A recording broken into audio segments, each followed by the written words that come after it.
Everyone has an angel. Narration.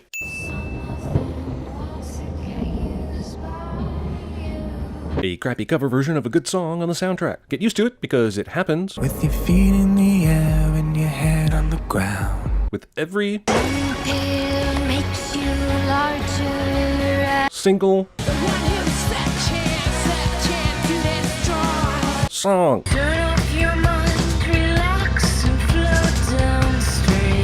This guy shakes his head no, and we're supposed to know what that means. No, you didn't win Miss America? No, you don't have herpes? No, you're not being paid for this film? Whatever it is he's saying no to, she runs into the other room in a panic, which helps me, the viewer, understand exactly diddly squat. Reveal of the dead mother, just in case the viewer assumes that it was their dog that died or something. It's raining at a funeral where all the umbrellas are black cliché. It's convenient that the text that is important to this montage happened to type bolder than the rest of this text. There is a lot of implied character development going on right now. This is the same angry lawyer who just got pissed about some dead guy's will, right? And his immediate thought is to go rape some boarding house girl? And this specific girl? Then he, changes his mind, I guess, and turns to go rape someone else, but then shows he also has the key to this girl's room. He went from lawyer to slave-owning dungeon master in like 10 seconds. Look, movie, at this point I'm gonna have to refuse to care about anything I see on screen until it slightly remotely makes a modicum of sense. Oh, she's hanging from a thing, and that one guy is kicking something, and yet I feel nothing. Where did she get the gun? Oh, I already don't care. This girl is a stormtrooper-level terrible shot. She is 5 feet away from a pretty large man and still misses. So did the bullet ricochet off the light bulb, then off the steam pipe, and then into the sister's head? Wuss. In her continued pursuit to make terrible decisions, she throws the gun on the floor, giving her potential assailant the option to pick it up and shoot her if he pleases. Apparently that shot they gave her sedated her and fixed her mascara. I have no idea what's happening, or what stories either of these individuals told police, but somehow they f***ing let her go in the custody of that guy that attacked her. Irregular rain patterns on a car window turn into movie's title, and that's actually the most sensible thing I've seen so far. And that's saying something. I have no idea if this was once a custom, but I'm sinning this house for having the name of the house and the city and state on the sign, like a goddamn expositional warning beacon. I've been watching this movie for 5 straight minutes, and I have no earthly idea why she's being committed. Does that say more about me or the movie? Also, you can kind of make out the faint pink of her clothing. Otherwise, it's black and white, which is par for the course on a Zack Snyder film. Mute the colors, mute the characters, mute the story. Interior sign tells the whole story, while exterior sign makes no mention of the facility's mission. Female, age 20. Wait, 20? Why didn't she just run away with her sister after her mother died? Aw man, they dragged poor pre-fame Oscar Isaac into this, didn't they? So this is what we call the theater. And what I call obnoxiously breaking the fourth wall. Polish therapy. That's racist. Goddamn, Carla Gugino, is there any comic graphic novel adaptation you won't star in? Watchmen, Sin City, this? What's that you say? This isn't an adaptation of a comic? Zack Snyder actually wrote this movie?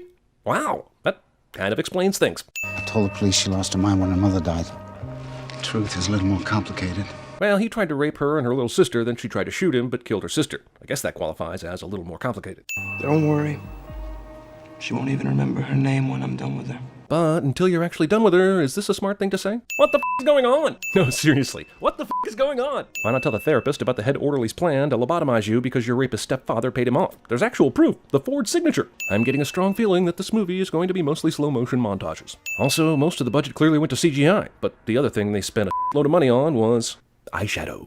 This is a joke, right? If only. And suddenly you learn this is all a stage play, which does nothing to reduce my own viewer's WTF meter. So, how'd you become an orphan? That's a question that basically never needs answering, as the answer is likely to include abandonment, suicide, and other horrors orphan children are better off not thinking about. These are the rooms where we take the clients. Discount Bunny Ranch. She looks stuck up to me. Why does the brothel have a ballet practice room? And why are so many of the prostitutes here into ballet? Everybody gets a dance, a routine. We practice it, we practice it, we practice it, and the men come and watch us perform, and if they like what they see... This is a needlessly complicated way to run a whorehouse. Is there a rival whorehouse across town where the girls are all really talented artists, and whoever's painting the client likes best is the one he chooses? Of course there's not a rival whorehouse. This is a fantasy world. That takes place in a play. How doesn't this girl know that spending your first night in prison crying is bad? Did she not see Shawshank?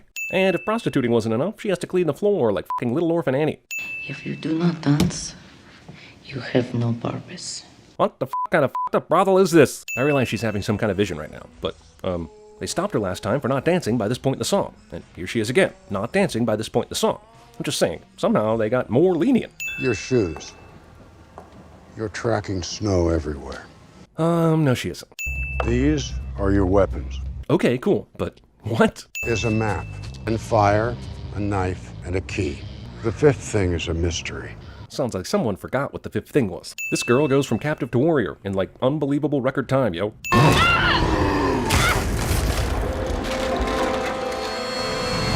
She survives this, or gets kicked back a level. I don't know what the rules are.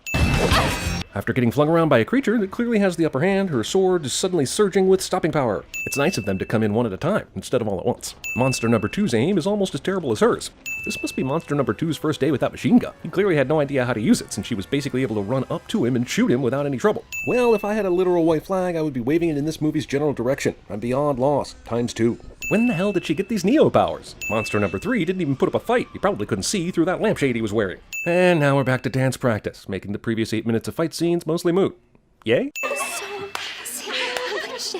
I hope you're not too interested in this mind-blowing dance Baby Doll performs, because we never f***ing see it. Also, did her dance include her being confused and talking to White Sensei about her weapons and the things she has to collect? I feel like that part would still be mostly standing. Don't want to hear your plan, okay? None of us do. Except the obvious 2 or more that clearly want to hear the plan. What is this even supposed to mean? What if it's a good plan? What kind of question is this? Will Sweet Pea respond with, well, yeah, I'll hear it if it's a good plan. The girls in this Guantanamo brothel have showgirl-style makeup tables, for some reason. I've kept this safe through a lot of Sweet Pea seems to forget they're sex slaves. She had a knife to his throat. Yeah, but then she gave the knife back by dropping it right in front of it. Here are all the things we'll need to escape. I'll write them really big right here in the public room. How do you plan on getting these things? Good question. Whoever has the item we need, we get them to watch me dance. Last time you danced, all I saw was some weird-ass bullshit olden time samurai battle in the snow. So what did they see different that will make them sign up for the cause? No, as long as I'm dancing, they won't even know you're there. Goddamn, this girl is fucking high on her own seductiveness. Second thing we need is something to start a fire with, as a distraction for when we escape. Because fire is the only distraction people will believe. What door does it open? It's for all of them, I think. It's a master key. Well, how do you know that? And the third thing is a knife. You had a knife, but you fucking dropped it. This plan is crazy. This chick would be excellent at CinemaSins. I'll get the map. Can you wait to cross it off until you get it? Have you ever seen a list before? If the girls just get to roam free, you'd think that Blue would lock the door to his office, but then you might remember that this is just Baby Doll's daydream. I guess Baby Doll has only been exposed to terrible things, because she seems incapable of dreaming up anything a normal, well-adjusted person would dream up. Someone please explain Hawaii to this girl. No one involved in the production of this movie said anything about dick blimps. They're using steam power and clockworks to keep them moving. What? Complaining about the absurdity of this film's fight scenes would be like complaining about Wile E. Coyote surviving his run-ins with malfunctioning Acme products. But I'm gonna do it anyway, because the fight scenes are worse than absurd. They're boring. Here, a handgun will take down a fighter plane, because why not? This is some pretty advanced technology for what looks like dystopian steampunk World War I. Baby Doll's reality only gets us to the 50s-ish, so she would have no way of imagining anything like this. And now Vanessa Hudgens is kicking ass with kung fu and I'm absolutely tuning out from here on. I mean, goddamn! She's a recently enslaved ballet prostitute, right? How the f*** does she know to glamour flash her weapons and know standard military hand signals, huh? Von so weit weg hergekommen. Not really, she's just imagining all this. Field Marshal Monster von Zombieberg. Literally lucking the f*** out. She fires at him several times, but somehow, even while missing him, she still misses the giant balloon airship. Yep, definitely still watching fantasies here, and not reality. Everyone's still back at the ladies' sex prison, and this is all a really expensive dream. Also, here's another movie that somehow feels compelled to remind me of Sky Captain and the World of Tomorrow. Every time a Zeppelin burns, a rubber plant gets its wings. Stop dropping useful weapons! Now she's deflecting bullets with a sword? Jesus, exactly how Jackie Chan was she before the imprisonment? She's probably wishing she had a machine gun right now. Well, Jamie Chung Pacific rimmed here just at the perfect moment. My real question is, how did Blondie know that was gonna happen? Because if it doesn't happen, Blondie is dead, no? Yep, you just watched 12 minutes of absolute bullshit. Also, from what I can figure, these girls aren't prostitutes, but are instead dancers, and men pay big money to see them dance in a rehearsal space. But every time they dance, we, the audience, see some kind of battle that isn't actually real. Do I have all that right? Because if so, this movie. All she has to do is do what she did just now. Okay, that's fine, but just don't make me watch that fight scene again. I ran away from mine. Sweet Pea followed. Runaways often end up in prostitution, but this isn't prostitution. Remember, this is a fantasy in Baby Doll's head right before she gets a lobotomy. So did these two sisters run away and end up in a mental institution, or did Baby Doll make it all up? Have you just ever wanted to just take something back? You know, something you said, something you did. Yep, the no gravity and space wording on that sin from the Avengers video. Oh wait, you weren't talking to me directly, were you? The imprisoned dancing prostitutes apparently have to clock in. Kiss the neck. You like that? What neck? Amber, put us on approach! Skip! Oh yeah, and one more thing. Don't wake the mother. No, seriously, skip! So this plane only has one propeller, yet it's still allowed to fly normally. I can't fault Baby Doll for not knowing how planes work. Wait, yes I can. You know, it would at least be nice of the movie to sort of try to barely sort of explain why the dances always show up as battle scenes, right? I mean, is the entire movie an example of the imagery sex slaves are forced to conjure up during forced sex sessions? Because if so, why would you make a movie about that? I guess Tolkien and Peter Jackson didn't lock down the copyright on orcs, so everybody gets to put them in their movie if they want. Yep, they just shot an orc in a catapult, and he actually landed on the plane they were aiming at. That just happened. These creatures decide to launch 2 of their soldiers at the plane, instead of a giant rock or an explosive literally anything else that might be more effective. The dragon nest is human bones, which is basically garbage. It's like if I slipped on a pile of takeout boxes. Now I'll get back to Egypt and activate Lilu. Dragon helm scream. Hey, Dad, you ugly mother! She doesn't say f***, so we can maintain the PG-13 rating, all while exposing 13-year-olds to the idea of the word f***. You can bleep f*** out all you want, but everyone knows what you're f***ing saying, and anyone who does that is f***ing ridiculous. Shit, that dance routine about killing a dragon brought this asshole to genuine tears. Why? Who cares? F*** you. Halfway home. Nope, you just have a lighter. You're still in the same f***ing place. I worry for these girls when they finally do escape into the real world and find it's not all hallucinatory battles, but whatever. Hot girl hug. It's the fraternity of performers. Technically, this would be a sorority. I need this bull to stop! But what bullshit?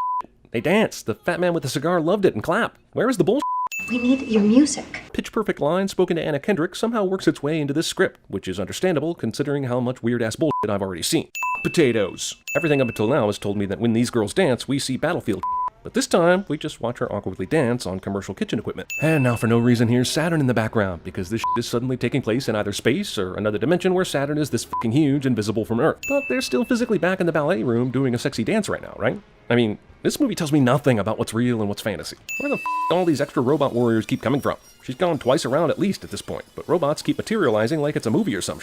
Oh no, they have to deal with this bomb before it blows up the city that doesn't exist. Wait, if her dancing is what puts people in a trance, then why is the absence of music a problem? Unless it's actually the music that ensnares fat men, just keep f***ing dancing. Jenna Malone dies, but she was saved in an earlier movie, so I'm not that worried about her soul. Did they really need to drag Don Draper into this?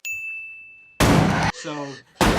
Is the rampant murdering without consequence supposed to be a metaphor for lobotomies? Or did the mental hospital actually kill them? It's just us now. Except for all those other girls who were also sex slaves, but we don't care about them, apparently. She stabbed the main dude, but didn't bring that knife or steal any guns and before this big breakout. Makes sense. Movie that is either about risque ballet recitals or violent battles somehow ends up in Bruce Wayne's driveway. I said, where are you going? Why even do this? I thought she had sexy hypnotizing dance powers that could have distracted this group of goons for hours. Just 1 week here.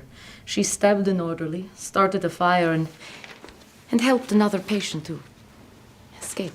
And she made it all seem very cinematic and worth watching, and stretched it out over 2 hours, and for some reason included harmless ballet classes. But you wanted me to do it. Hot tip, in a movie that features a lot of rape, don't have a character say this sentence. Okay. Well, I feel like the guy who showed up so late to the party, he's the only guy not understanding the 3-hour-old inside joke. Shrink? Patient? Prisoner? Ninja? Why does the movie even think I give a shit anymore? Get him out of here. They took her away. Too late, though. She's already corrupted. And the rest of us? Well, we're already scarred enough as it is. And confused.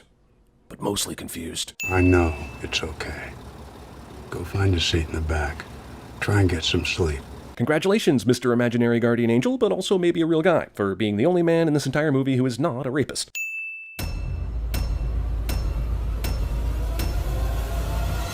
I'm gonna tear up the dance floor, dude. Check it out. Ever since CinemaSins began, the most requested thing has been TV Sins, and now it's a reality. Click the link in the description below to check it out. And now, the audio outtakes.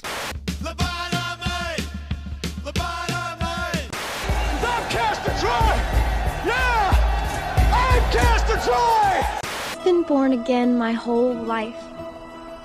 Accepting Jesus into your heart and getting saved is a big decision. It's the hard knock life for us. It's the hard knock life for us. Only you can prevent forest fires. Only you. We are a sex bomb and we are here to kick your teeth in. 1, 2, 3,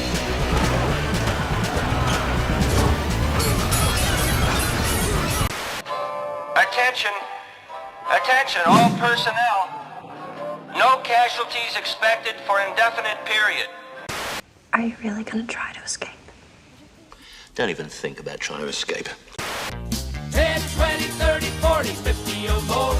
The bloody red barrel was rolled up the score. I am the last one.